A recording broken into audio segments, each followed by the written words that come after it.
तर तुळजापूरच्या बारोळी गावातील बोरी नदीवरील पुलावरून पाणी वाहत आहे। यात विद्यार्थी आणि शेतकरी वाहनधारकांचा पाण्यातूनच जीवघेणा प्रवास आहे। स्टंटबाजी करण्यात येते या ठिकाणी।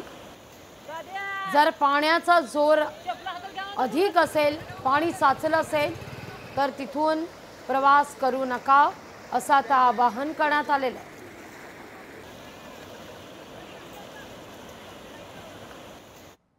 पुलावरून पाणी जात असल्यामुळे आम्हाला शाळेत जाण्यात अडचण येत आहे। म्हणजे 8-8 दिवस आमची शाळा बुडत आहे। शिक्षणाची कितीतरी नुकसान होत आहे।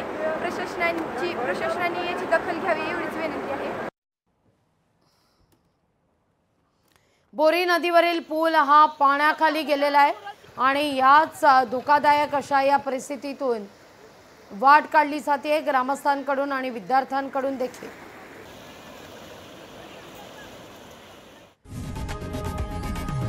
लोकशाही मराठी ऐका, पहा, जागरूक रहा।